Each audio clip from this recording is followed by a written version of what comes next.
kita mau lewat jalan ini harus bayar. Karena kita bukan tujuan ke wilayah sini, ke tempat wisata sini. Si bayar, cuma lewat.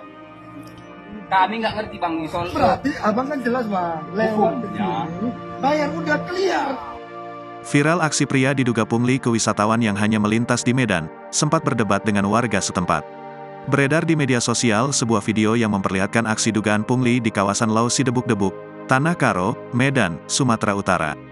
Dugaan pungli tersebut membuat warga resah, pasalnya wisatawan yang hanya melintas di kawasan Lausi Debuk-Debuk tersebut juga dimintai uang. Salah seorang wisatawan yang menjadi korban dugaan pungli tersebut sempat berdebat dengan warga setempat yang meminta uang. Perdebatan itu kemudian direkam dan kini rekaman itu beredar luas di media sosial setelah diunggah Instagram @medanviralinfo.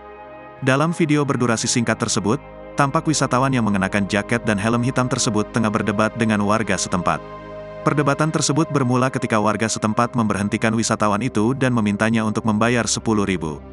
Namun wisatawan itu menjelaskan bahwa dirinya hanya melintas di kawasan tersebut. Ia mengatakan bahwa dirinya bukan hendak berwisata ke daerah Sidebuk-Debuk, melainkan ke Gunung Sibayak. Namun meski demikian, warga setempat tetap ngotot dan meminta wisatawan itu membayar 10.000. Warga itu mengatakan bahwa pengutipan itu merupakan peraturan daerah. Meski sempat berdebat, wisatawan itu akhirnya tetap membayar sesuai harga yang ditetapkan warga itu. Kini video yang memperlihatkan aksi dugaan pungli itu viral dan beredar luas di media sosial. Tak sedikit warganet yang juga resah dengan aksi warga setempat tersebut.